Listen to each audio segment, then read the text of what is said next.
Erik Ten Hag is in his last days as Manchester United boss. Don't tell me about the red card to Bruno. In fact, for me, that red card was something needed. It was good riddance for Manchester United. Erik Ten Hag should have known that Bruno had to be rested. If he couldn't do it for himself, it's good. The referee has forced him to put him out of the squad by force for the next 3 games. But listen, what a terrible performance from Manchester United. At Old Trafford, guys, we are sliding back into the torment we suffered, we endured last season, and it cannot be happening. We can't accept this. My name is Webb. Welcome to the United Sport. I don't even want to greet you, but I have to. But listen, what a poor performance, and forget about the red card. It was never the problem. In fact, I felt we played a little better with 10 men like we did with Bruno. Why? Bruno has consistently been our weakest link, but Erik Ten Hag does not see it. You've got Eriksen on the bench. You've got Kobe, who is better as a number 10. The boy is even getting injured now again. He's being exposed, being forced into a defensive role. He is a number 10. When he got himself in the number 10 positions, in those areas, the advanced areas, you saw what he could do. He was trying to locate good passes, pass balls to the final area where we can get a goal scoring opportunity. Erik still does the same thing. Starts Bruno, who is running all over the place and wasting balls, just wasting balls for fun. Guys, we cannot just go on with these excuses. What other excuse should we have for Erik Ten Hag? This is Tottenham. We are at Old Trafford. We have suffered without scoring goals. There seems to be a bit of progress. We slide back, right back into a mess. You talk about the midfield. This guy just cannot balance his midfield. He had to be given a red card to find ways of balancing up the middle. It is always shaky. We create a certain huge space within the middle when we attack. How can you be a manager, an elite manager of a club like Man United, and you don't see it? We are not football managers, but we see it. We create big spaces in the middle, acres of space for anyone. Even I would score through those spaces. The same mistakes we make, we concede goals through the same axis. Besides the Solanke goal, by the way, this was a thanks to Andre Onana, who should be the man of the match. By the way, even if we lost, Andre Onana was the best player of the match, because it could have been an 8-0 thumping of Man United had it been for Andre Onana. Why? Because of how Erik Ten Hag fails to set up his team balanced and solid in the middle. We are so easy to penetrate. Arsenal is so difficult to penetrate. Man City is so difficult to penetrate through the middle. The big clubs are difficult. You make it in the Premier League, it is a direct league. Guys are direct and fast. You need to be balanced in the middle. So if for the moment you're tilted in the middle, you're inclined to one side, you're bent and leaning to one side, when you lose the ball, you will be punished.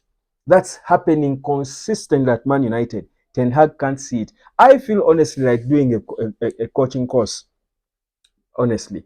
I feel like, but you see, this doesn't need a coaching course to see. I'll tell you, the countdown is starting now. If results, this is only 2 wins for Man United, third loss already for Man United in the Premier League. I'll tell you, the countdown has started. We've got FC Porto coming, we've got Aston Villa, we've got Chelsea, we've got big games coming. I'm telling you, this Erik Ten Hag, who is failing to select the right team, balance his team, is going to get issues. I've been saying it here.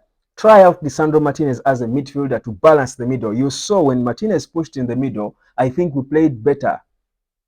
It was more difficult for Spurs to penetrate us in the middle, and yet we were 10 men because he tried to balance it up. Can't you do that as a manager? Can't you see it? We've got heavy players. Joshua Zirkzee, skillful as he is, he can't run. I think he has got so big feet. His legs are too big that he can't run. Or is arriving late, having to stretch to a tap in. You're a striker. You should ask yourself as a coach. These are the little details as a manager of a top elite club you should be looking out for. Why is your striker, your number 9, having to stretch always to try and find a tap in to score a goal? Meaning he's always a fraction, and I keep saying it, guys, he's always a fraction of a second late. Why? Because he's coming from too deep. But he's the number 9. He should be there, arriving in time to wait for the ball. But always, Zirkzee is always forced to stretch and try to find a tap in. Always stretching. The ball is always ahead of him. Even if he gets a touch on it, it's never a composed touch. It's always a stretched touch. Why? Because of how Erik Ten Hag organizes his team to play. You're seeing Bruno, who is supposed to be a 10, playing deep in the left back areas, everywhere, all over the place, consistently. This is what we are playing. What is this football?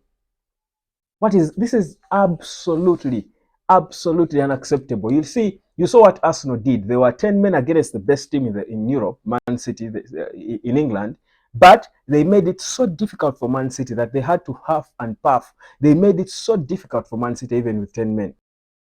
United, even with 11 men, we cannot contain. We cannot play consistent few good passes together. Guys are passing the ball wayward. Marcus Rashford again dropping in his attitude. He started the game with his mind, I don't know where.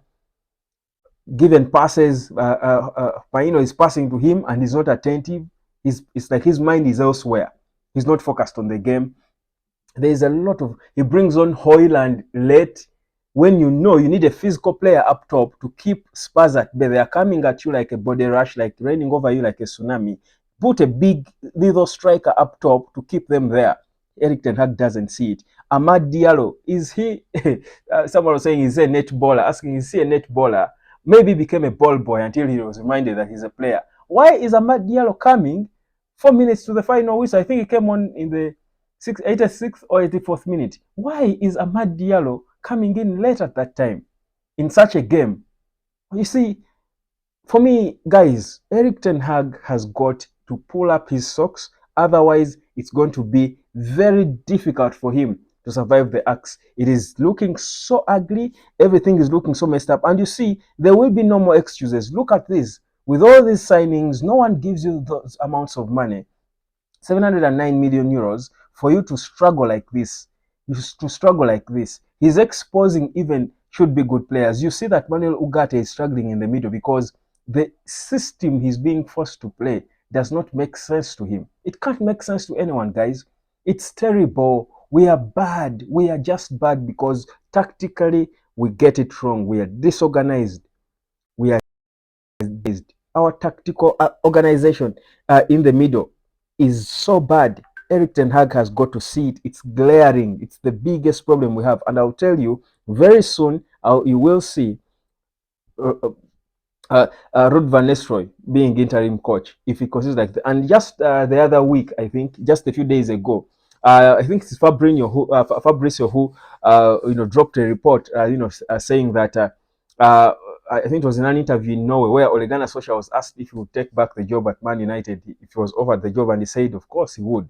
Guys, I'll tell you, these talks are going to start making sense because you see, now we are no longer in that honeymoon period where we are saying there are new signings, they need time. There is no time because certain things, you see, you have that hope in the time that things will get better with time if the signs are consistently good. I keep referring to Arsenal because Arsenal's transformation has unfolded before our eyes. It's the most recent. You would see consistently, even through the struggles of Mikel Arteta, that he was improving this team headed to something.